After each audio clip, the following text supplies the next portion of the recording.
오늘 함께 볼 말씀은 로마서 8장 1절부터 11절까지의 말씀입니다. 로마서 8장 1절부터 11절까지 말씀 우리 같이 한 목소리로 읽겠습니다.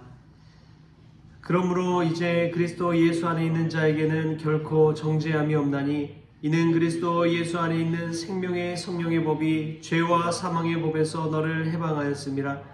율법이 육신으로 말미암아 연약하여 할 수 없는 그것을 하나님은 하시나니 곧 죄로 말미암아 자기 아들을 죄 있는 육신의 모양으로 보내어 육신의 죄를 정하사 육신을 따르지 않고 그 영을 따라 행하는 우리에게 율법의 요구가 이루어지게 하려 하심이니라. 육신을 따르는 자는 육신의 일을, 영을 따르는 자는 영의 일을 생각하나니 육신의 생각은 사망이요 영의 생각은 생명과 평안이니라. 육신의 생각은 하나님과 원수가 되나니 이는 하나님의 법에 굴복하지 아니할 뿐 아니라 할 수도 없음이라.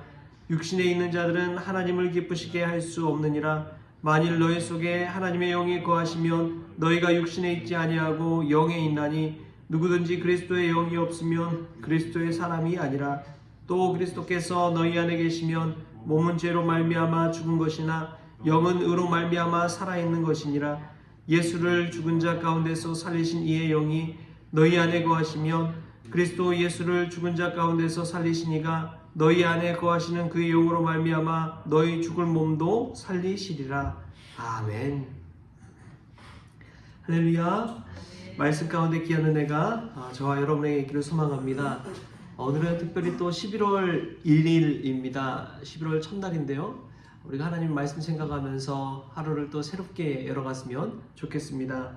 그런즉 누구든지 그리스도 안에 있으면 새로운 피조물이라. 이전 것은 지나갔으니 보라 새 것이 되었도다.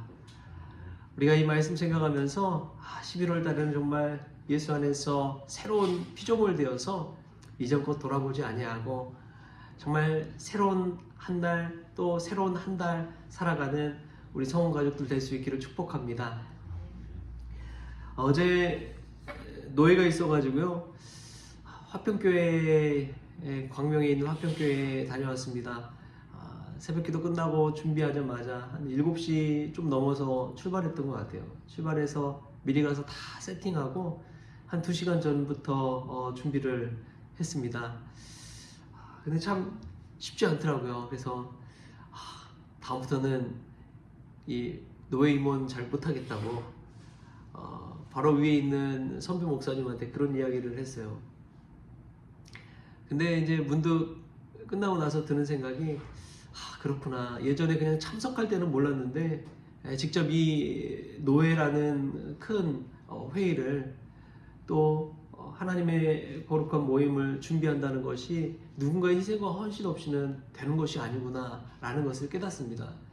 예전에 그냥 왔다 참석하고 그냥 구경하다 가는 구경꾼이었다면 정말 한 시간씩 다 준비하면서 이 연출해 가는 그 과정 참 믿음의 조연이구나 그런 생각이 들었습니다. 물론 믿음의 주인공은 예수님이시죠.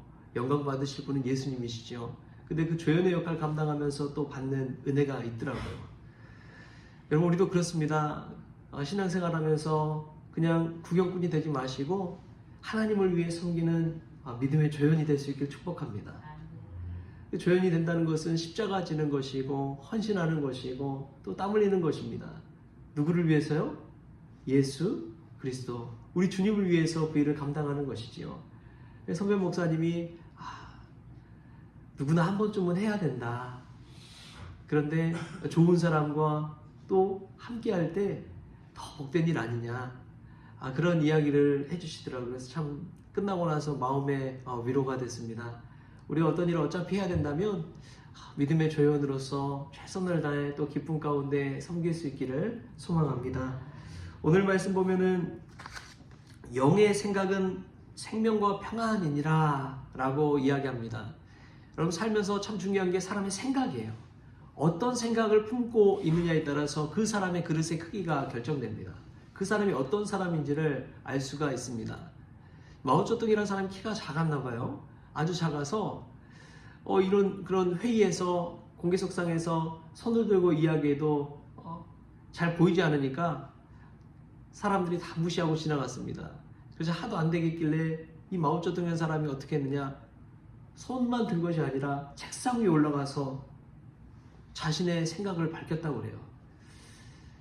그래서 중국의 리더가 되었다는 이야기입니다. 여러분, 어떤 생각을 가지고 살아가느냐가 그 사람의 행동과 인생을 결정합니다. 우리가 영의 생각, 예수 그리스도의 생각을 가지고 살아간다면 우리는 예수 그리스도의 사람이 될 줄 믿습니다. 새로운 피조물이 된다는 것은 그런 거예요. 내가 가지고 있는 환경과 상황에 따라서 생각하는 것이 아니라, 내가 가지고 있는 육체적인 한계를 가지고 생각하는 것이 아니라, 세상적인 가치관을 가지고 생각하는 것이 아니라, 하나님의 법도와 예수 그리스도의 생각을 가지고 살아가는 사람이 하나님의 위대한 사람이 되는 것입니다. 믿음의 선진들은 다 그런 사람들이에요. 육체적인 것을 보면 뻔하죠. 야, 힘들겠다, 어렵겠다, 안 되겠다, 한계가 있다, 해봐도 안 된다. 그런데 믿음의 선진들은 그런 생각 자체를 아예 버려버렸습니다. 그리고 할 수 있다, 하면 된다, 예수님 계시면 능력이 나타난다. 불치병 환자도 예수님 만나니까 고침받고, 죽을 수밖에 없는 사람도 예수님 만나니까 살아나고, 안 된다고 하는 것도 예수님 만나니까 되는 그 역사를 보게 되는 것이죠. 성경을 펴보면 그러한 일들이 너무나 많습니다. 여러분, 영의 생각을 하십시오. 예수님의 생각을 하십시오. 주님이 하신 일을 생각하십시오. 내가 경험했던 그 많은 실패와 좌절들을 생각하지 마시고 주님이 하실 때 된다는 것을 생각하십시오. 그런 사람들이 역사를 이루는 것이고 믿음 안에 살아나는 것입니다. 이런 영의 생각을 하는 사람들에게 주어지는 축복이 있습니다. 오늘 말씀 보니까 그것은 생명과 평안이에요. 우리 6절 말씀 한번 읽어볼까요? 6절 말씀 시작. 육신의 생각은 사망이요 영의 생각은 생명과 평안이니라. 아멘. 육신의 생각을 하는 사람은 죽을 수밖에 없습니다. 왜냐하면 육신의 끝은 죽음이거든요. 근데 영의 생각을 하는 사람은 생명과 평안을 얻습니다. 육체는 늘 탐욕을 추구하게 만듭니다. 더 많은 것들을 추구하게 되고 육신의 편안함만을 추구하게 되고 또 보여지는 것에 현혹되는 것이 육신의 생각입니다. 자꾸만 게으르게 만드는 것 같아요. 그런데 영의 생각은 욕심을 이겨내게 만듭니다. 소유의 노예가, 물질의 노예가 되지 않도록 하는 그런 마음을 줍니다. 열심을 내려고 합니다. 불편하더라도 뜻을 품고 살아라. 힘들더라도 십자가를 져라. 그 뜻과 사명을 가지고 살아라. 영의 생각은 우리에게 늘 이야기하고 있습니다. 이 생각의 결과가 얼마나 극명하게 다른지 모릅니다. 많이 소유하면 행복할 것 같죠? 그렇지 않습니다. 어느 것 많이 가졌다 생각하고 많이 이뤘다 생각했는데 뒤돌아보면 잃은 것이 더 많은 거예요. 한 부자가 열심히 돈을 모았습니다. 평생에 가난한 삶을 살았기 때문에 정말 부유한 삶을 살고 싶어서 열심히 돈을 모았어요.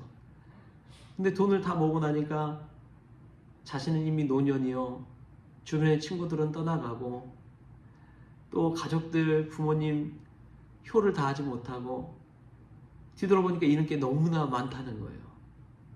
자신이 많이 가졌다고 생각했는데 뒤돌아보니까 야, 정말 내가 다 잃어버렸구나. 내 주변에 사람이 없구나. 노년에 얼마나 외로운 삶을 살게 되는지요. 그럼 참 중요한 게 있습니다. 육신의 힘만을 추구하다 보면 반드시 잃는 것이 있습니다. 결과적으로 이 육신만을 추구하는 사람은 자신의 영혼을 잃어버립니다. 영혼이 죽어버리는 거예요. 그러나 영의 생각을 하는 사람은 생명과 평안을 얻습니다. 영의 생각은 다른 것이 아니에요. 예수님께 나아가는 것입니다. 예수님 생각하는 것입니다. 예수님 뜻을 내 뜻으로 만든 사람입니다. 그래서 예수님이 내가 곧 길이요 진리요 생명이라고 말씀하셨습니다. 예수님 생각하면 이제 생명이 살아나는 거예요. 예수님이 가는 곳이면은 웃음이 피어나고 죽어가던 자가 살아나고 넘어져서 못 일어나던 자들이 일어나게 되고 못 보던 자들이 보게 되고 생명의 역사가 일어나는 것입니다. 예수 믿는 우리도 어딘가를 갈 때 그런 생명의 역사가 일어났으면 좋겠습니다. 우리가 가는 곳에 그곳에서 지저분해졌던 것들이 깨끗해지고 막 너저분해졌던 것들이 정리가 되어지고 그러한 은혜가 있었으면 좋겠습니다. 여러분, 그런 생명의 역사가 있기까지는요, 누군가 희생하고 누군가 비난받고 누군가 욕을 먹어야 됩니다. 어제도 저는 그런 경험을 했어요. 제가 이제 교육부 담당하는데 한 목사 후보생이 이제 대학원 4분의 4학기 졸업하는 학기입니다. 근데 이 노회하는 날에 와서 교육도 받아야 되고 정치부 면접도 해야 되고 인사도 해야 되는 시간이 있어요. 반드시 참석해야 됩니다. 근데 이제 그 수업을 못 들으면 졸업을 못 하는 거예요. 그래서 제가 이제 중간에 역할 하기 때문에 저희 이제 교육부장님한테도 양해를 구하고 이 친구는 레포트로 대치하면 좋겠다. 그렇게 건의를 해서 받아들여졌어요. 다행히 이제 수업을 듣게 됐습니다. 근데 이제 제가 할 수 있는 영역 너머의 영역이 있잖아요. 그래서 이제 정치부 목사님들 면접을 봐야 되는데 정치부장 목사님이 안 된다. 참여해야 된다. 다른 많은 목사 후보생들 한 15명이나 되는 목사 후보생들은 와서 자기 시간 할애하면서 자기 수업도 못 듣고 오면서 이 참여했는데 그 친구만 특혜를 줘서는 안 된다. 오라는 거예요. 그래서 제가 부랴부랴 연락해서 수업 다 끝나고 이 노예가 끝나는 저녁 6시 전까지 무조건 와라. 무조건 와야 된다. 그 친구가 왔어요. 그래서 저는 이제 그 친구 얼굴을 보니까 불평불만이 가득할 줄 알았는데 그게 아니더라고요. 와서 이제 저한테 목사님 감사합니다. 왜냐하면 두 가지를 다 이뤘어요. 졸업도 할 수 있게 되고 그리고 이 정치부 면접도 통과하게 돼서 목사 후보생 장학금도 받게 됐습니다. 그 두 가지를 다 이루게 된 거예요. 그러니까 이제 이 친구가 생각해 보니까 너무 감사한 거예요. 근데 그 사이에서 가장 욕먹는 사람은 바로 저였습니다. 아니 일 처리를 왜 그렇게 하냐고. 제가 혼났어요. 근데 혼나더라 전 기쁘더라고요. 왜 그렇습니까? 그 한 목사 후보생의 그러한 두 가지를 이룰 수 있다는 것에 그래 나 혼자 혼나더라도 그런 일 이뤘으니까 참 감사하다. 그 친구도 그러한 뜻을 알고 저한테 고맙다고 하는 이야기 들으니까 참 위로가 되고 힘이 되더라고요. 여러분 그렇습니다. 제가 힘들더라도 우리가 힘들더라도 교회가 살아나고 가정이 살아난다면 그게 영의 생각이요 생명과 평안을 주는 일인 줄 믿습니다. 우리도 그 마음 가지고 예수님 생각하면서 오늘 하루 또 11월 한 달 새로운 피조물로 살아가는 저와 여러분 될 수 있기를 주신 예수님의 이름으로 축원합니다. 기도하겠습니다. 주신 하나님 감사합니다. 우리가 늘 육신의 생각을 품고 살아갈 때가 얼마나 많은지요. 더 편안하기를, 더 많이 갖기를, 더 게으르기를 추구하는 우리의 육신 주님께서 불쌍히 여겨주시고 늘 주님 생각, 영의 생각하면서 생명과 평안을 누릴 수 있도록 주님 주장하여 주옵소서. 특별히 11월 첫날입니다. 11월 한 달 누구든지 그리스도 안에 있으면 새로운 피조물이라고 했사오니 예수님 안에서 새로운 피조물, 새로운 인생 살아갈 수 있도록 주님께서 축복하여 주옵소서. 감사하며 예수님의 이름으로 기도하옵나이다. 아멘.